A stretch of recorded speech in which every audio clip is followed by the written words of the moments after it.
Hi friends, welcome to my channel.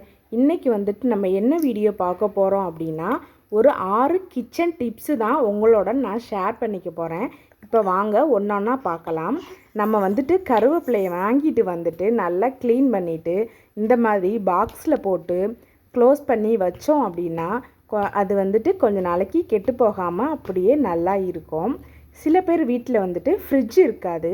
Fridge இல்லாதவங்க கருவேப்பிலையை நல்லா க்ளீன் பண்ணிவிட்டு இந்த மாதிரி கவரில் போட்டு ஒரு முடிச்சு போட்டு வச்சிங்க அப்படின்னா அதே மாதிரி கருவேப்பிலை வந்துட்டு கெட்டு போகாமல் நல்லா இருக்கும்.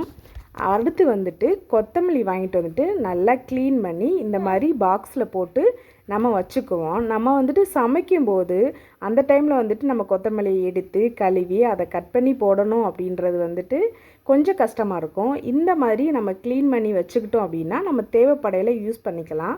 நம்ம வந்துட்டு கொத்தமல்லியை அப்படியே மேலாப்பில் வச்சா மட்டும் போதும். வச்சு ரொம்ப அழுத்தி ப்ரெஷ் பண்ணோம் அப்படின்னா கொத்தமல்லி வந்துட்டு கெட்டு போயிடும். அடுத்து வந்துட்டு பச்சை மிளகாய் வந்து அது பேக் சைடில் உள்ள காம்பெல்லாம் வந்துட்டு நம்ம பிச்சு வந்துட்டு எடுத்துருவோம். எடுத்துட்டோம் அப்படின்னா அது வந்துட்டு கெட்டு போகாமல் இருக்கும். அந்த காம்போடு வச்சுருந்தோம் அப்படின்னா பேக் சைடு வந்து அப்படியே அழுகி கெட்டு போயிடும். இப்போ வந்துட்டு ஒரு மூடி போட்டு மூடி நம்ம ஃப்ரிட்ஜில் வச்சிடலாம். ஃப்ரிட்ஜு இல்லாதவங்க வந்துட்டு நம்ம அதை அப்படியே ஓப்பன் ஸ்பேஸ்லேயே வந்துட்டு வச்சுக்கலாம். அது வந்துட்டு அவ்வளோ சீக்கிரமாக கெட்டு போகாது. அடுத்து வந்துட்டு நம்ம காய் சீவிர இந்த பிளேடுலாம் வந்துட்டு அவ்வளோ சில நேரத்தில் வந்துட்டு ஷார்ப்பாகவே இருக்காது. அதுக்கு வந்துட்டு நம்ம இஞ்சி பூண்டு பேஸ்ட்டு இடிக்கிற அந்த உரலை வச்சு நல்லா வந்துட்டு நம்ம தேய்ச்சி விட்டோம் அப்படின்னா அந்த பிளேடோட எச்செல்லாம் வந்துட்டு ஓரளவு நல்லா ஷார்ப்பாயிரும்.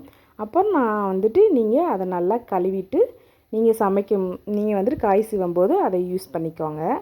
அடுத்து வந்துட்டு நம்ம என்ன பார்க்க போகிறோம் அப்படின்னா, நம்ம வந்துட்டு கிச்சனில் யூஸ் பண்ணுற சிசர்லாம் வந்துட்டு சில நேரத்தில் அவ்வளோவா கட் பண்ணாது.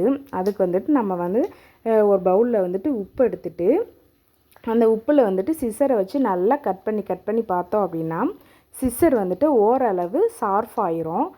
இந்த மெத்தடை வந்துட்டு வாரத்துக்கு ஒரு தடவை நீங்கள் வந்துட்டு யூஸ் பண்ணி பாருங்கள். சிசர் வந்துட்டு நல்லாவே ஷார்ப் ஆயிரும்.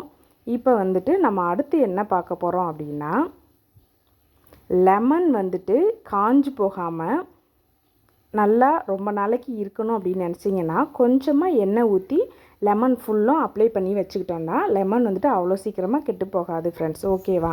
சரிங்க ஃப்ரெண்ட்ஸ், என்னோடய வீடியோஸ்லாம் உங்களுக்கு பிடிச்சிருந்துச்சுன்னா என்னோடய சேனலை வந்துட்டு சப்ஸ்கிரைப் பண்ணி வச்சுக்கோங்க ஃப்ரெண்ட்ஸ். ஓகே ஃப்ரெண்ட்ஸ், தேங்க்யூ, பாய். அடுத்த வீடியோவில் மீட் பண்ணலாம்.